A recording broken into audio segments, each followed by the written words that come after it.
Hi, welcome. First question, does the world need another knitting podcast? Probably not. Second question, does that stop me from making one? Definitely not, because I'm all in for diversity and I think not everyone clicks with everyone. So if there's people out here who feel inspired by my knitting, I'm happy if you watch. So let's try this out. Yeah, and today in my very first knitting podcast, I would like to talk about all the sweaters I've made so far. So I've been knitting a lot for the past 2 years, and actually I started knitting by drafting my own sweaters because I thought reading knitting patterns and making garments from them would be something that only very wise, very ancient grandmothers would be capable of, and I was way too lazy to teach myself how to read knitting patterns because I thought it was really, really difficult. But I wanted to knit something, so I started with knitting three sweaters, and I thought when to show them to you, and I would like to do that actually after the other sweaters that I knitted from patterns, not because I'm embarrassed about how they turned out, but because I feel more private to me, because they're like my own brain children. And that's why if you're interested in what I'm making and stick around until rather towards the end of the video, then you will see my self-drafted sweaters. Yes, and I will also talk about why I've been knitting so much, what it has to do with resilience for me, and I will say some words about PetiteKnit because YouTube has put some videos into my feed where people, I don't know, didn't talk in a very positive way about the new designers, including PetiteKnit, and I have some thoughts about that. And so let's get started. Oh yeah, sorry, I forgot. My name is Nana. I'm based in Berlin in Germany. I'm a biologist by training, and regarding arts and crafts, I'm originally actually coming from the painting corner of the Maker's Universe, but in the past years it's been knitting. Yeah, okay, so I purchased my first pattern for a sweater at the beginning of January 2023, and it was the Sunday sweater by PetiteKnit. Here it is. And I bought the yarn first, so I had this yarn, Alpaca Natural Colors, concept by Katja, in my cupboard. And I didn't even buy it in sweater quantity because I didn't know how much yarn a sweater would require, so I had to order some more. But when Pinterest flashed this picture here into my feed, I thought that pattern would go very well with this yarn. And I thought if someone can sell patterns for knitting such a sweater, there must be customers for it, and if it was too hard, she wouldn't be able to sell a pattern. So that was my thinking, why I then tried actually to knit from a pattern for the first time, and I'm still super happy with this sweater. So it was my first one. It is actually also quite beginner friendly, and this is how I got into knitting. And then, whoa, a whole new world opened, and I thought, wow, now I want more. And so I was browsing again PetiteKnit's website, and I came across the no frills sweater. At that time I didn't know how popular it was. I just thought this looks like a good basic piece and a versatile thin sweater. So my second sweater is the no frills sweater by PetiteKnit.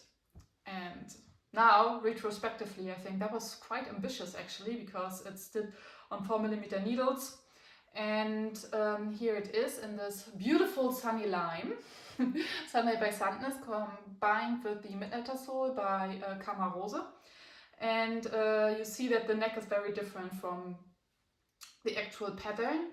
And that is, I did knit it with the recommended neckline, of course. At that time I wouldn't have been possible to modify it. But it stretched out a lot. I didn't have an elastic, and I also didn't want to put one in because this is not a folded neck, and I thought, I don't know, that must be annoying to have an elastic in there. And but then I didn't wear the sweater, and a year later I thought, no, I really want to rescue this sweater, and I did some knitting surgery. I opened the neckline and I knit this mock neck, and now I wear it much more often. So I really love it now. So the next sweater pattern that I bought was for the Lyon sweater, again by PetiteKnit, but I had some other yarn in my stash, and this was the Bio Balance by BC Garn, which is 55% organic wool and 45% organic cotton. Because I had it because it was on sale and because I thought it would be super non-scratchy, non-itchy, and in fact this is really the case for this yarn. And I knit the sweater with the yarn held double. So yeah, it turned out like this. So this is absolutely has nothing to do with what her sweater looks like that she wrote the pattern for. Because first of all, mine turned out way larger, so it turned out way oversized because I was obviously completely off gauge. I think I knit a size small, and then I thought, okay, let's see how it turns out. And yeah, it's an oversized sweater now. And the sleeves are also quite wide and much wider actually than the pattern wants them to. And this structure knit was inspired by the tied loop tee, I think, by other loops. I really liked it, and I thought this is something that can be easily done. And I made it up on the go, so I just knit and purled as I thought it would work out nicely, and I think it did. So this is for me, a summer sweater, something that I wear on cooler summer evenings. However, it looked much nicer when I knit it and it was still bunched up. So that looked really cool, but the yarn is quite heavy and it's stretched out, and but still.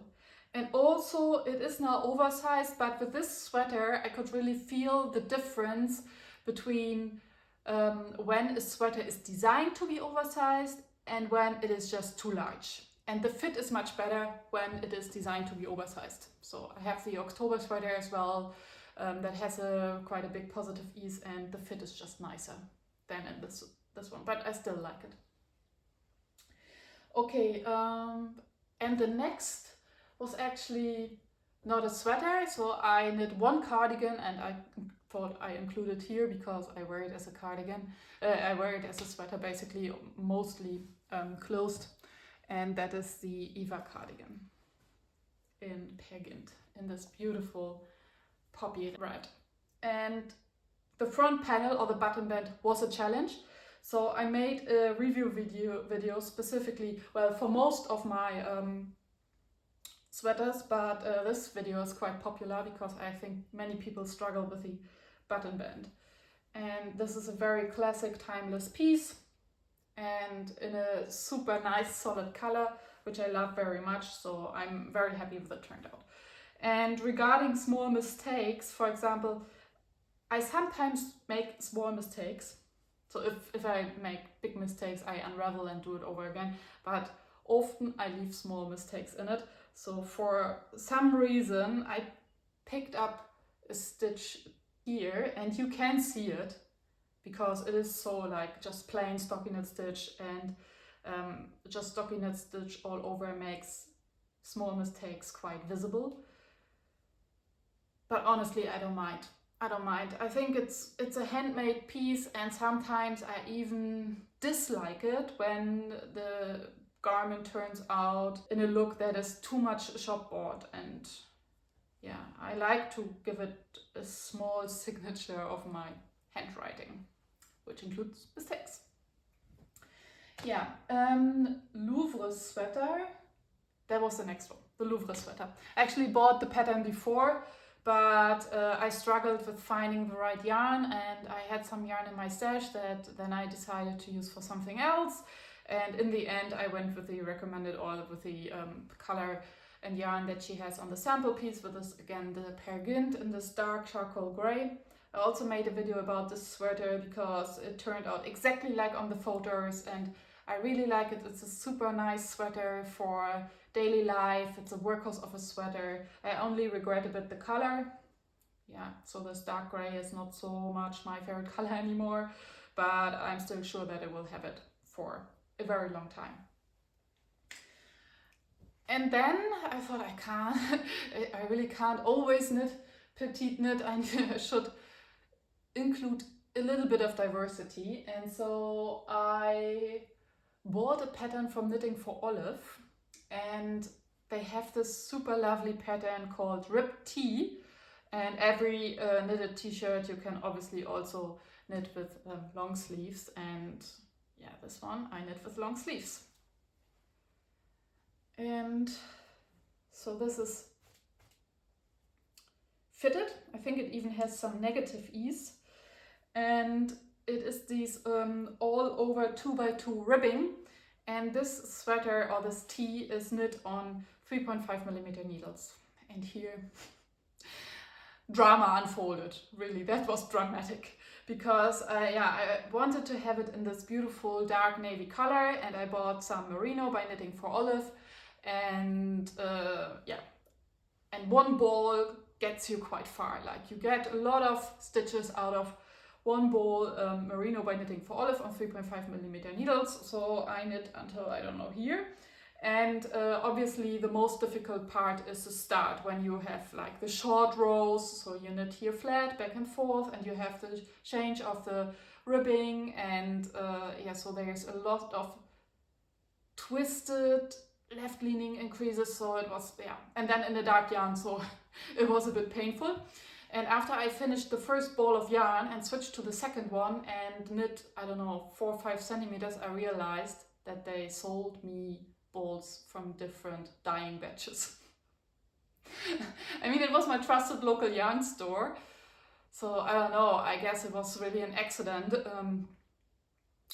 from there on their side, but you could really see it. I pop in a picture, or here, and actually I should have frogged it, but I couldn't. I thought I need to find a solution.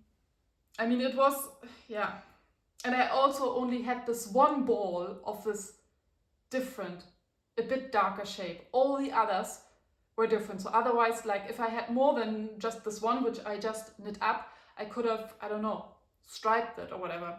I could have maybe unraveled 5 centimeters and then, but I don't know, that idea didn't occur to me at that time. So I thought I knit it all up, and then I dye it. I thought, if I dye it in black or something, there must be a way how to dye wool, because there must be a way, otherwise we wouldn't be able to buy colored yarn, right?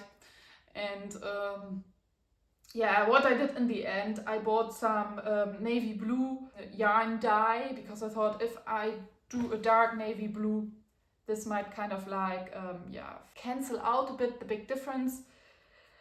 And I made a poll on my Instagram.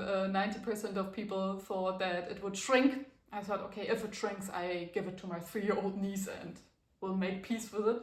But it worked. It worked, my friends, it worked. And you can't see the difference that much anymore. So only when you know the whole story, you might be able to see it. So I'm very happy with this. And it was a great experiment. The researcher and me was very pleased with this dyeing procedure and with this experiment. However, the color is still bleeding a bit. So I once wore a light beige t-shirt underneath, and under the armpits, where I sweated a bit of blue bled into the t-shirt, so that was a pity. But since I'm aware of that, I don't wear any light stuff underneath, and maybe the bleeding will stop at some point. But I'm proud of this one, so this is one of my most time-consuming knits ever. The Rib Tee.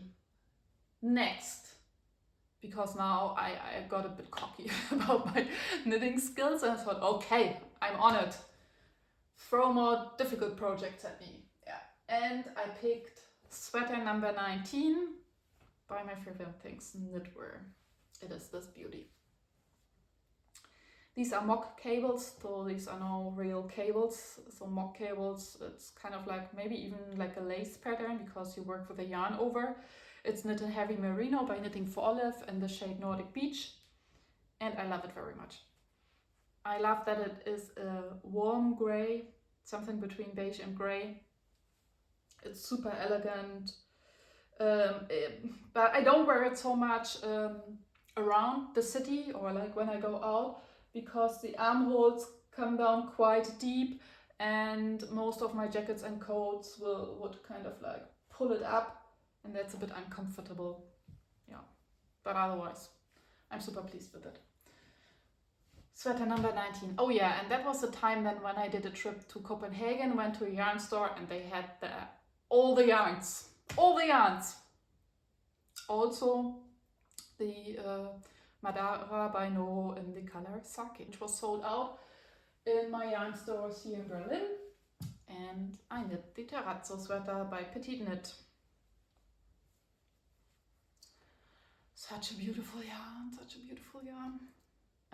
Also here you can see that the neck is different. This sweater is supposed to have a turtleneck, but I didn't like the turtleneck. I also made a video about it where I talk about the relationship between turtleneck and positive ease of the sweater, and I didn't like this sweater with this amount of positive ease with a big turtleneck. So I unraveled it, and I'm now very happy with this small mock neck. I think this is much more me, and yeah. I would like to knit a turtleneck sweater again, but I don't know, a larger one.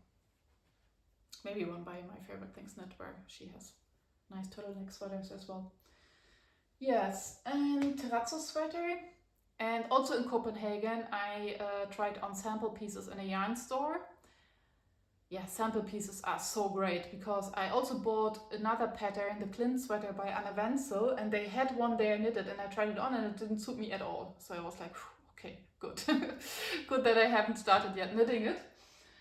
Because, I mean, that's why we all like to watch knitting podcasts, isn't it? Also that we get a better idea of what the knitted garment looks like, and also on different people.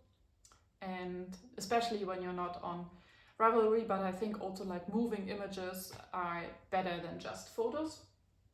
And there in this yarn store they had sweater number 23 by My Favorite Things Knitwear, also in this exact yarn, and I tried it on. I said I would like to copy that exact sweater with the exact same yarn, and it is one of my favorite sweaters, if not the most favorite one, and it's knit in Hjertegarn Lima and Kid Silk Mohair by Gepard Garn. Oh, I like this sweater a lot. In fact, I'm knitting a second one in a different yarn, but this is the first time I'm using the same pattern for another sweater. Although I like to try out new things, but this fit here, I think for me, it's a really nice sweater. Yeah, and we're coming towards the end of my knitted sweaters actually, because the next two sweaters I knit in parallel in November, December last year, so I just finished them a couple of months ago. And this is my October sweater by PetiteKnit in Twinny by Isayer, and Midnighter's Wool by Kamarose in navy blue. And this sweater, it just suits me. So not every sweater suits everyone, but this sweater, because it's so versatile, and yeah, the weight, it's not too heavy, not too bulky. I really like to wear it, and I've been wearing it a lot since, and I will be wearing it a lot. And I also like a longer sweater. I think I want to knit more longer, lengthy sweaters. And if the sweater is longer, yeah, in my opinion, it very much depends on how it ends, how the bottom is designed. Either it falls down in a nice drapey way, or here the split hem and the back a bit longer, like that makes it look interesting, and that makes it look still feminine and nice. So yeah. And yeah, next to this October sweater, I knit the Selene sweater by Ventzel with a yarn that I had in my stash for years and years, and I wanted to try a colorwork yoke.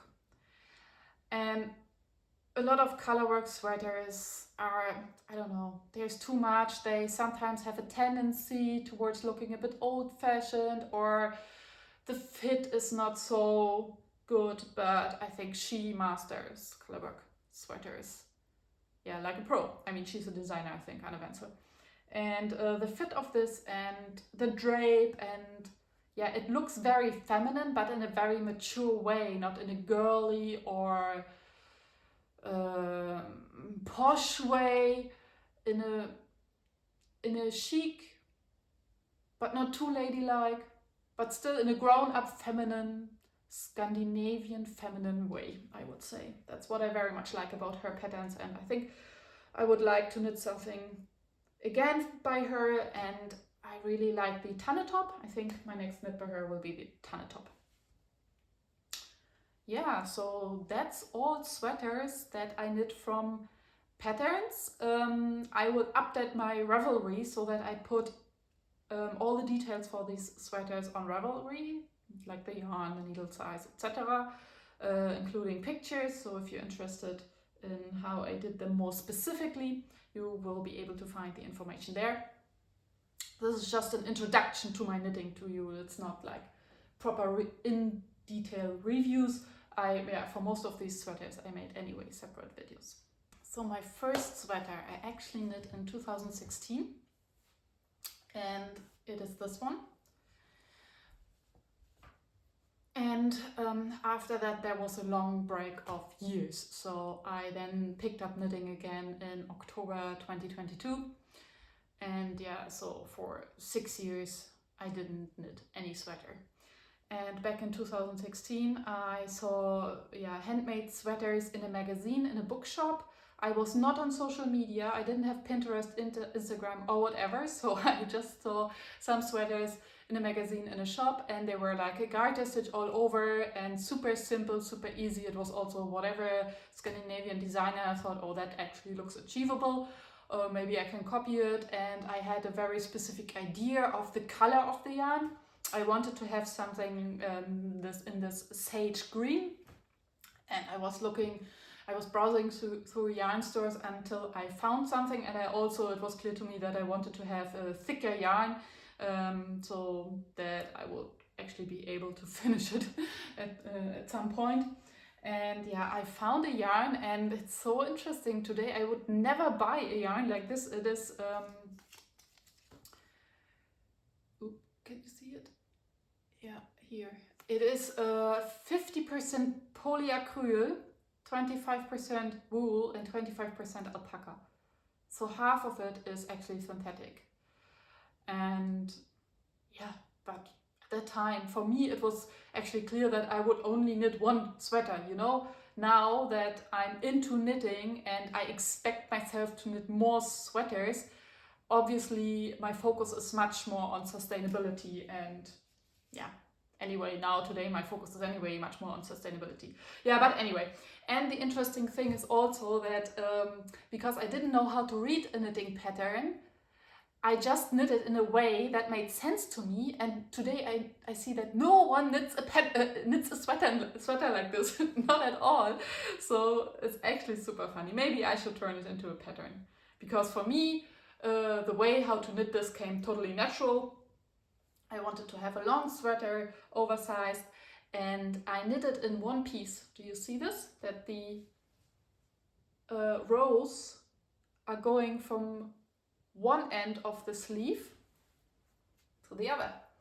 And I knit it in one piece. So I started in the front, knit it all up, over the shoulders, down to the back, and then I seamed it together under the arms and along the sides, like a cape. I knit it like a cape and then seamed it together.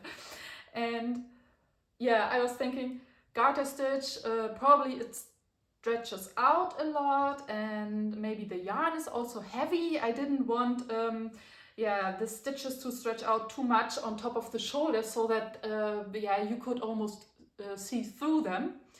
So my solution to that was that I just knitted tighter. Do you see this? And I also only had one pair of needles, so I didn't size down the needles, I just knit tighter. Yeah, and then I picked up some stitches to add small cuffs, and that was it. And I think I crocheted a row around the neckline to make to finish it in a clean way. Yeah, today I'm quite impressed by past Nana. Yeah, and this sweater, I've been wearing it so much, because I mean, as I said, I was not on social media. There was no constant flow of new inspirations and new ideas, which also mean new temptations. And because I was so proud of myself that, yeah, this sweater was enough. It was simply enough because I made it. And for years it was enough, even when my taste changed a bit. And yeah, I still like it. I don't wear it so much anymore because now I have many more sweaters. But I would never ever give this one away, for example. Yeah, so yeah, this is my first sweater made by myself. And then 6 years later, it was again the case, like often like for smaller pieces in the past, it happened to me that I was walking through the city and somehow stumbling into a yarn store, and then I was touching some yarn and I found something so nice and soft, and then I just bought one ball and said I will make something with this one ball. Also something that I don't do today anymore because, yeah, what can you do with one ball of yarn? But I turned it into some sort of like hat or small things. And for my second sweater, that was also the case in a shop where I actually wanted to buy some fabric for sewing. They had this yarn on sale, and this is the Concept by Katja Ultra Light Merino. It's a blown yarn, and I think the base, or like this tube, is polyamide, yes. Today I would use Camarose Sneflug, where the tube is cotton, for example, but here, yeah. But I was impressed by how soft it was, so I thought having a sweater in such a soft yarn, that must be heaven. And now I did a panel sweater, like I knit front, back, and the arms individually, and then picked up stitches for the neckline, and it is this one.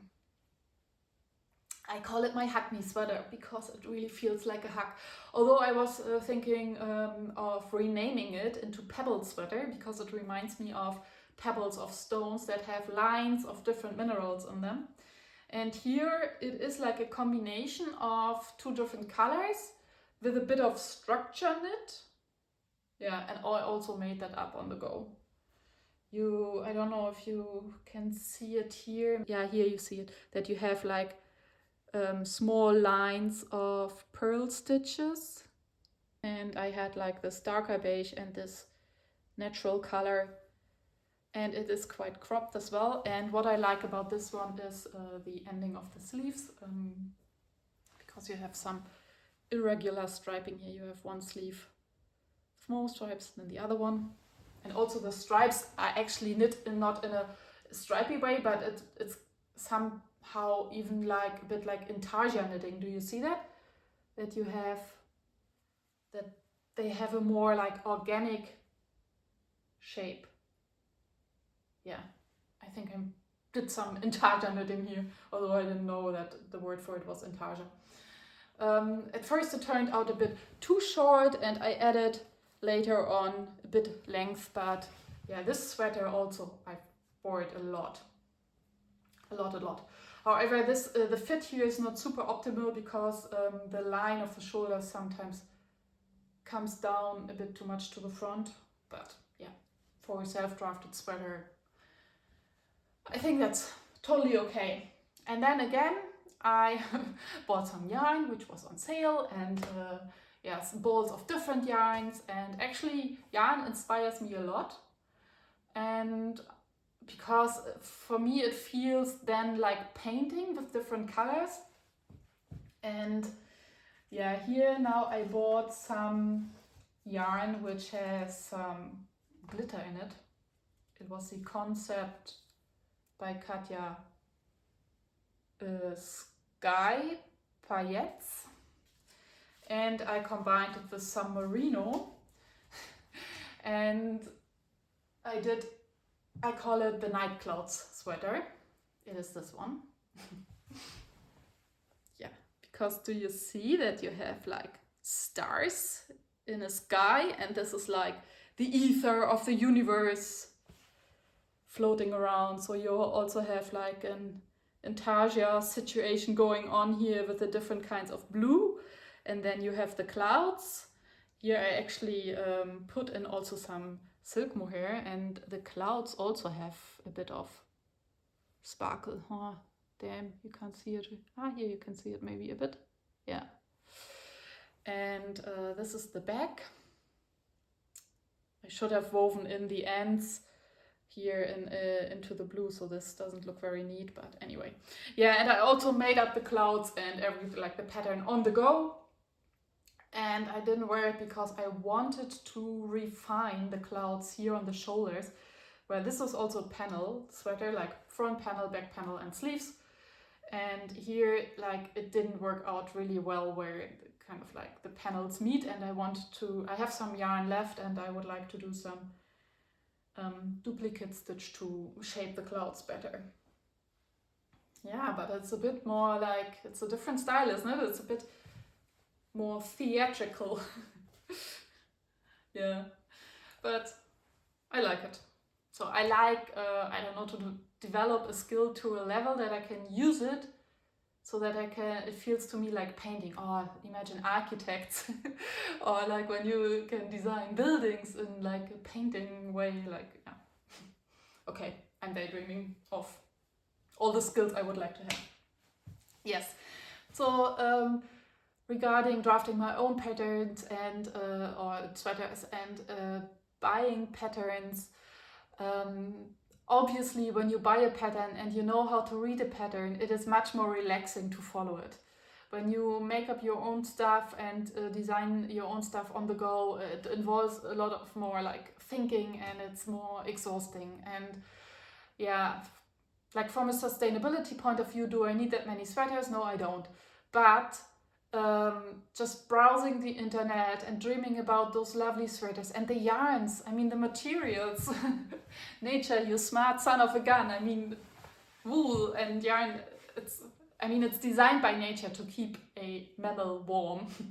And it's so nice that we can use it for our own well-being.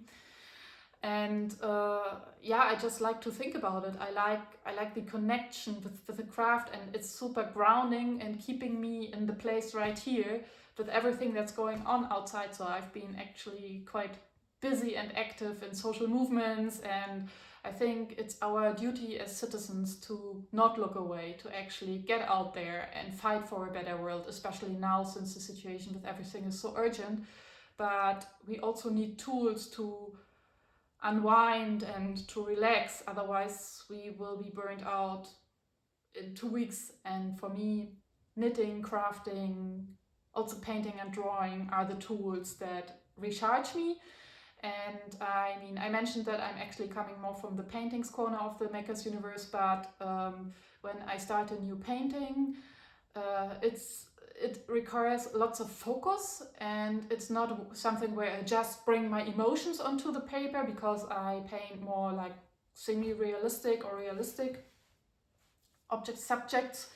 And yeah, so it feels more like work, especially in the beginning, than knitting, now that I know how to knit. I mean, learning how to knit is also, but once you acquire that skill, the meditative part kicks in. And so I enjoy the process. And then even if the process sometimes feels tiresome, I still create something that I made myself, that I can keep my entire life. And this is so satisfying. And yeah, for me, I would very much like to emphasize that building up resilience is something different than escapism. So if someone uses crafts and arts as an escapism, not to deal with the world out there anymore, I would say that this is a bit immature, and times are tough, and we somehow still have to endure it somehow in order to do our part to make it less evil out there. And for that, I think arts and crafts is a good tool. For me, it's a tool for resilience, because I know that when I'm stressed and I turn to my knitting, I know that I will get some stress relief there. And having this reliability is also grounding and helpful, especially in uncertain times. I know that there is a tool that will help me to feel better. And I mean, there is a whole lot of research out there about the mental health effects of needle crafts and everything. I mean, the actual research is not like, it's obviously different whether you have like serious mental health issues or are recovering from something, or if you need a coping mechanism. So obviously there's like shades of situations there, but I think it's a proven fact, and for centuries people have turned to arts and crafts to reconnect and to enjoy community. And yeah, and for me as a biologist, I also really like to think about the fibers and the materials. And yeah, I was once saying to my partner, if I would study something again, it would be material sciences. And he said, do you mean material sciences or do you mean wool? I said, yeah, well, actually wool. Yeah. And now that I acquired the skills, and yeah, PetiteKnit, I mean, she made this world accessible. You know, she, like, those designers, I don't know, they allow so many more people to experience the joy of the craft. And for me, I mean, I'm a crafty person, but I was intimidated by knitwear. You know, I was thinking that it's too hard to learn how to knit a sweater. And I'm actually super, super grateful that Pinterest put that picture into my feed.